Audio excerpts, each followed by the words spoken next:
No sunshine when she's gone. They ruled the radio. Their voices were everywhere. In your car, in your bedroom, in every slow jam playlist from here to eternity. Then one day, they were gone. No farewell tour, no final album, no explanation. Just silence where the music used to be.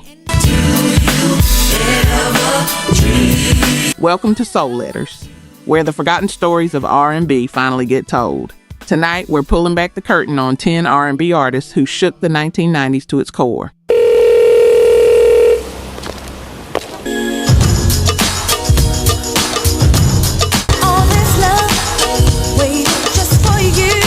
And then vanished from the charts like they never existed. Some were swallowed by the industry. Some were buried by bad deals. Some simply walked away. But every single story will leave you asking one question. Where did they go? Before we begin, if you love real R&B history, the kind they don't teach you anywhere else, hit that subscribe button right now. And leave a like. It helps this channel more than you know. Now, let's go back. Number 10, Brownstone If You Love Me, 1994. Picture 1994. 3 voices. One melody so smooth it felt illegal.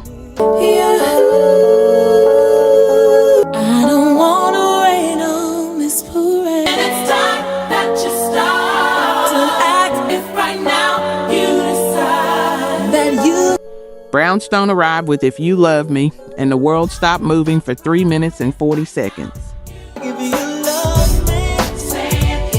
The harmonies were airtight, the production was lush, and for one beautiful moment, they looked unstoppable. But the group was fracturing behind the scenes. Internal tensions, label pressure, a follow-up album that never found its footing. By the late 90s, Brownstone had quietly dissolved, leaving behind just enough music to haunt you. 3 voices that could have gone the distance, gone before they even reached it. Number 9, Intro Come Inside, 1993. Not many people remember the name Intro today. That's the tragedy, because in 1993, Come Inside was everywhere. It had that slow-burning East Coast soul. Gritty, sensual, uncompromising. Atlantic Records had them. The buzz was real.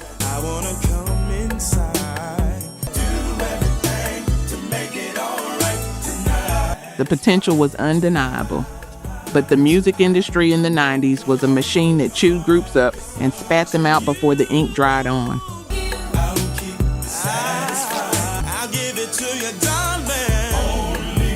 The Contract. Intro released 2 albums, collected loyal fans, and then the label moved on. No big falling out, no scandal, just the quiet, brutal math of industry priorities.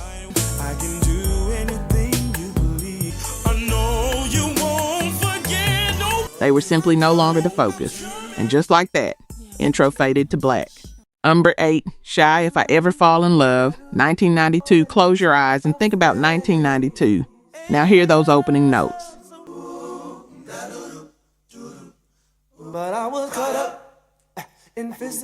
If I Ever Fall in Love was not just a song, it was a moment suspended in amber. 4 young men from Howard University singing a cappella like time itself had paused to listen. Shy debuted and the world gasped. The song reached number 2 on the Billboard Hot 100. Their voices were called a gift. I will be sure that the lady's just a friend. Baby, you're more than just a friend. Critics said they were the next great thing, but the follow-up couldn't catch lightning twice. The label lost confidence. The cultural winds shifted toward harder sounds.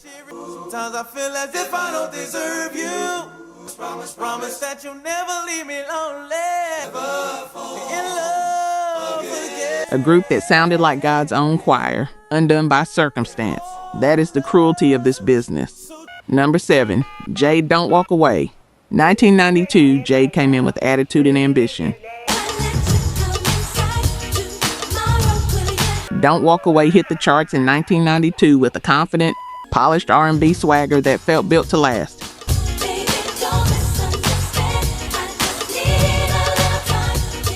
They had crossover appeal, the looks, the sound, the timing seemed perfect.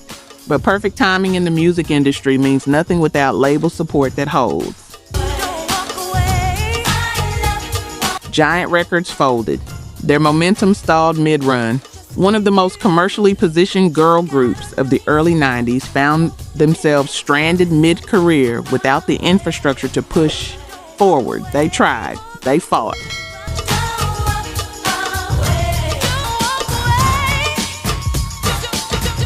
But the industry had already moved to the next thing. Jay deserved a longer story. They got a footnote instead.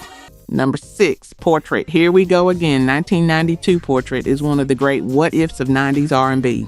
Well, I'm out to have a real good time, and now you want to play me if you don't have nothing good to say. Here We Go Again arrived in 1992 with impeccable 4-part harmonies and a sound that sat right at the intersection of new jack swing and classic soul.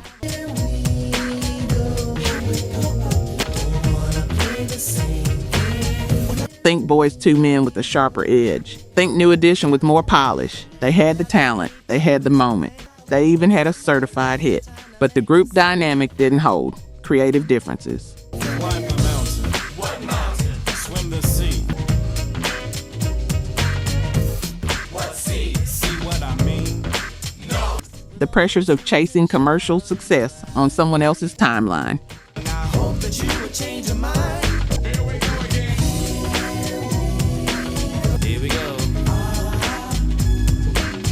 Portrait broke apart before they could build the legacy their talent demanded, and the R&B world never fully reckoned with what it lost. Number 5, Changing Faces, Stroke You Up, 1994. Now this one still stings. Stroke You Up, 1994. Cassette decks all over America wore that song out. Changing Faces, Shriss Rose and Cassandra Lucas delivered one of the most seductive R&B records of the decade.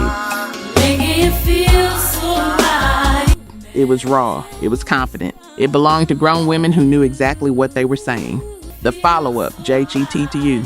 Just put your trust in me. T was just as strong. The energy was still there. But the industry's attention had already pivoted.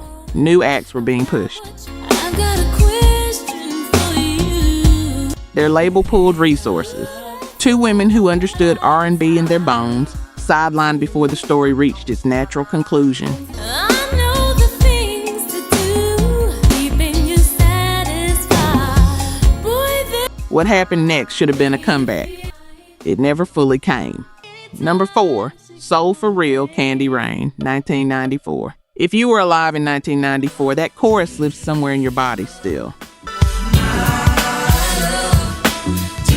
Soul for Real were 4 brothers from Hempstead, New York, young, hungry, blessed with a sweetness in their voices that felt genuinely innocent. have you ever loved someone? Uptown Records had them. Heavy D produced them. The debut album went platinum, and then the machinery broke down. Uptown Records collapsed. Did you ever dream that MCA restructured. The brothers were caught in the crossfire of a corporate collapse that had nothing to do with their talent and everything to do all I want, all I need, now I know. with business decisions made in boardrooms they were never invited into. If you ever love someone, Soul for Real didn't fade because the music stopped being good. They faded because the floor fell out from under them.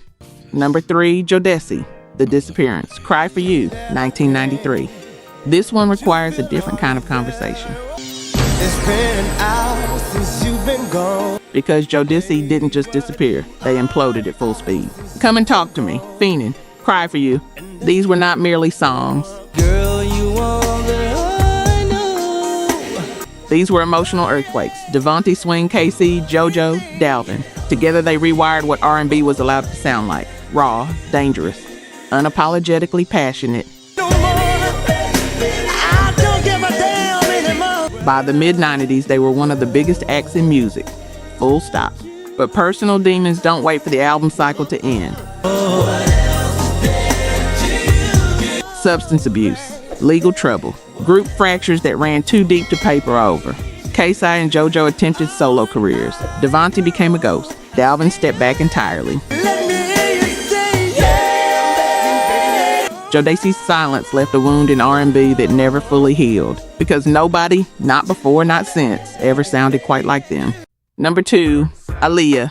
The absence still echoes. Are You That Somebody? 1998. We have to stop here.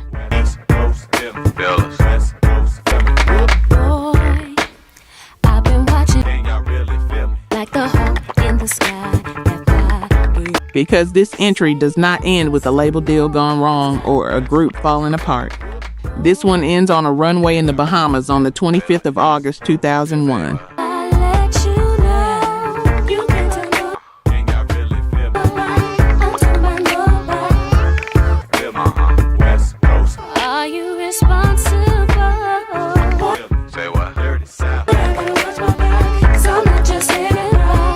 Aaliyah Dana Houghton was not just an artist.